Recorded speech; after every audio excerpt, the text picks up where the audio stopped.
It's dawn in Istanbul. The year is 1623, and the marble courtyards of the Topkapi Palace glimmer beneath a veil of silver mist. The empire is silent, the soldiers asleep, the peacocks in the garden still. And then, a scream, not the sound of battle or execution, but a single, piercing cry that tears through the palace like a blade of ice. The guards at the doors freeze. The eunuchs lower their heads, pretending not to hear, because everyone in that palace knows. There are sounds you must never acknowledge, not even if they haunt your dreams. That morning, the scream came from the chamber of Princess Fatma Sultan, daughter of Sultan Ahmed III, the ruler of one of the most powerful empires in the world. She was barely 15. Her cry echoed through corridors gilded with gold, across rooms perfumed with rose and sandalwood, and yet no one moved to help her, because what was happening inside those walls wasn't a crime, it was tradition. For more than 600 years, this ritual remained buried under silence, hidden behind embroidered curtains and silken lies. But what happened to the princess that morning revealed something far darker than the wars, the politics, or the executions that shaped the Ottoman Empire. It revealed the cost of being born into royal blood, especially if you were a daughter.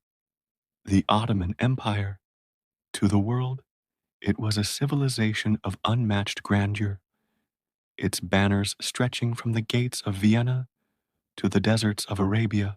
But behind that dazzling facade stood another empire, smaller, quieter, and infinitely more terrifying, the imperial harem. Inside the walls of Topkapi Palace, the harem wasn't merely a place of beauty and luxury. It was a world governed by fear, discipline, and secrecy. At its height, more than 800 women lived there. Every gesture was watched, every word recorded, every emotion measured. It was a cage of silk, and inside it, even the most powerful women, the Sultan's wives, mothers, and daughters, were prisoners of politics, and no one was more trapped than the princesses themselves. Unlike the concubines, who could rise through charm or wit, the Sultan's daughters were born already chosen, destined to marry men they did not love, for alliances they did not understand. Their names sealed treaties, their faces ended rebellions, their lives were signatures written in blood. Outside, the empire celebrated. Inside, the princess counted the days to her wedding with growing dread. The imperial wedding of 1623 was meant to be a spectacle.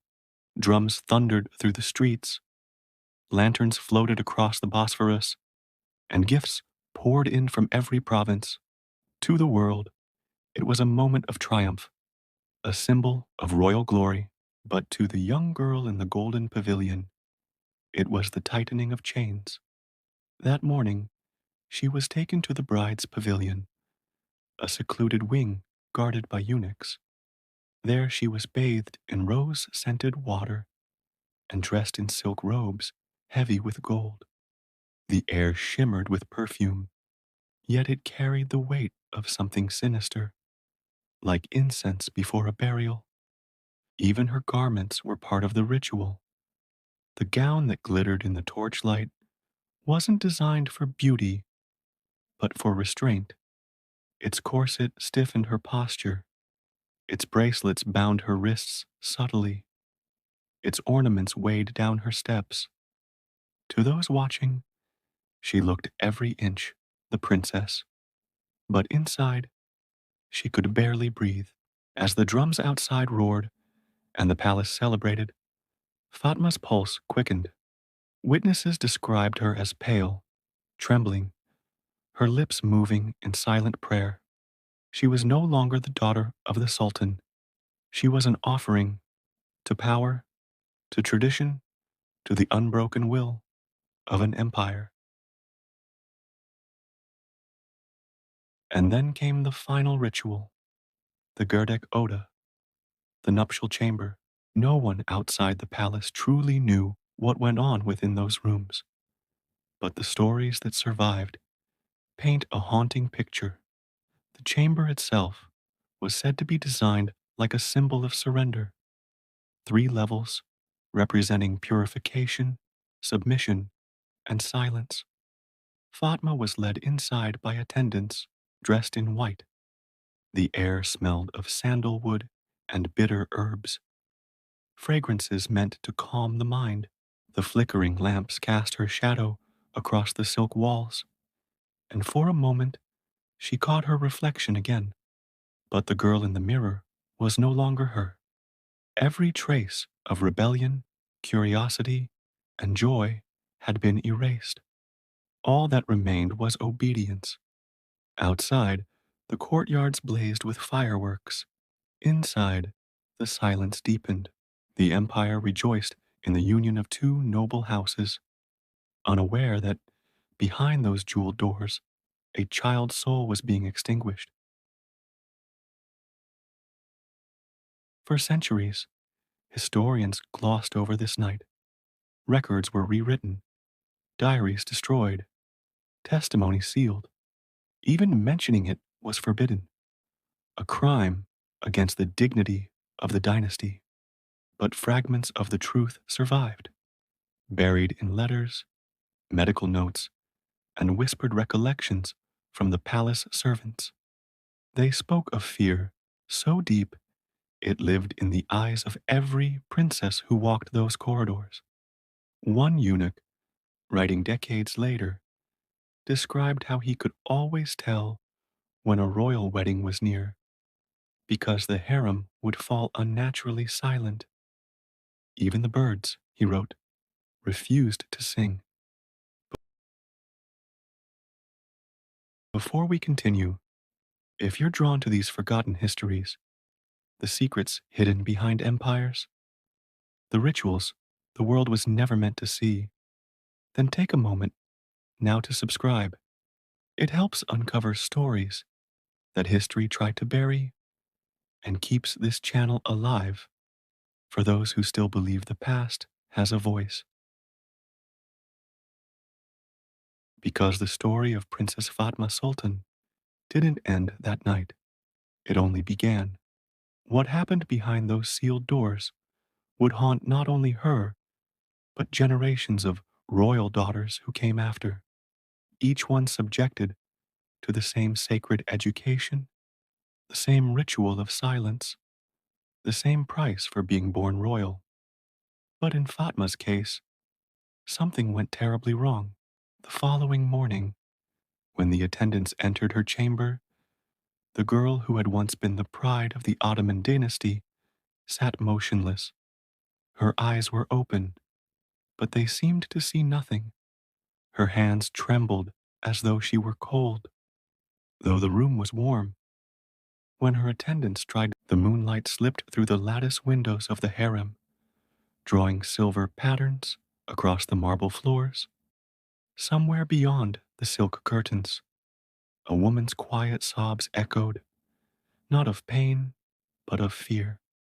This was the sound that haunted the Ottoman palaces, because every princess, no matter how royal, knew that the night of her wedding was not a celebration.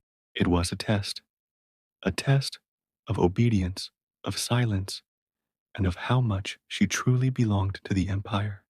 In Ottoman tradition, when a princess was married off, often to a governor, vizier, or foreign ally, the ceremony began days earlier. Palace seamstresses would weave her dress from imported fabrics, crimson velvet, golden thread, pearls sewn into every fold. The garments were beautiful, but unbearably heavy. Each jewel, each thread, symbolized the weight of the empire she carried on her shoulders.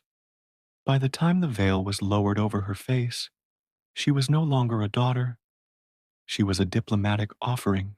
As the call to evening prayer faded, palace eunuchs would escort her to a chamber where candles flickered against gilded walls. No one spoke. No one dared meet her eyes. In that silence, the air grew thick with meaning. Every step she took toward that door was another step away from freedom. Outside her chamber stood the Kislar Aga, the black eunuch, keeper of the harem, and guardian of the Sultan's most dangerous secrets. He knew which princesses cried, which ones rebelled, and which ones tried to flee.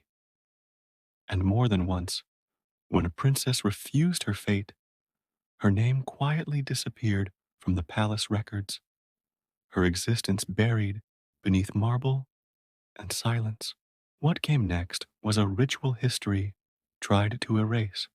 According to old palace customs, the union of a royal woman had to be witnessed, not in body, but in evidence. Outside the bridal chamber, high officials would wait, sometimes for hours, until they received proof that the marriage had been consummated. If it wasn't, there would be questions, not for the husband, but for her. Whispers said that if the ceremony was not completed, the princess could be accused of impurity, an accusation that could destroy her family's honor and end her life. So, the first night wasn't about romance, it was survival. The horror of it, knowing her dignity was reduced to evidence, turned what should have been the most intimate night of her life into a silent spectacle of fear.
By morning, the princess was expected to present her husband with a gift, a ring, a handkerchief, or a dagger engraved with his name. But the message was always the same: I belong to you now. Yet history tells us that many of these women never truly did. Hidden letters found in palace walls, written in delicate Ottoman script, reveal a secret world of longing and rebellion. One princess wrote, I gave him everything he asked for, but he will never own my thoughts. When I close my eyes, I see not my husband, but the sea and the ships that could take me away from here. Another wrote simply, they call it honor, but I call it a cage. After marriage, her world grew even smaller. The princess was sent from the imperial palace to her husband's residence, often hundreds of miles away. There, surrounded by servants loyal to the Sultan, she lived in a gilded prison. She couldn't walk in public. She couldn't write letters without approval. And if she bore children, they didn't belong to her. They belonged to the empire. For most, the wedding night was not the end of fear. It was the beginning. But some refused to remain silent. Mihrima Sultan, daughter of Suleiman the Magnificent, turned her position into power. Educated and strategic, she refused to be a pawn.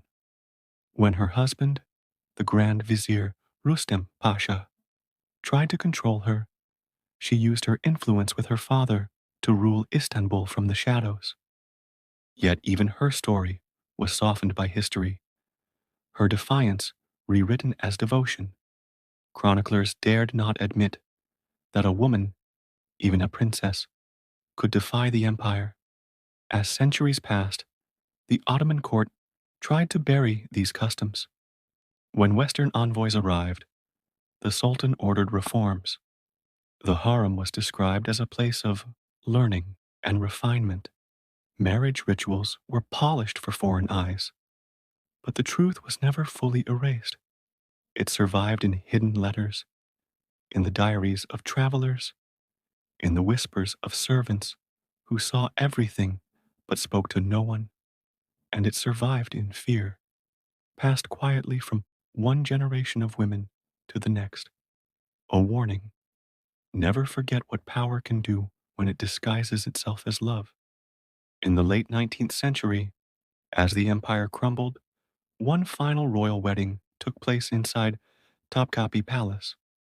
The bride, a young princess barely 16, reportedly fainted 3 times during her preparations. Her attendant said she kept repeating the same words over and over: "I don't want to go. Please, not tonight." History never recorded her name, only that after the wedding, she refused to see her husband again. She lived the rest of her life in isolation, wandering the abandoned halls of the palace like a ghost of a dying era. When the Ottoman Empire finally fell in 1922, the palaces were emptied, the harems dissolved, and the veils lifted, but the echoes of those first wedding nights, the silence, the obedience, the invisible chains, lingered in the marble, in the silk, in the memory of every woman who once called the empire home. They remind us that power, no matter how beautiful its palace,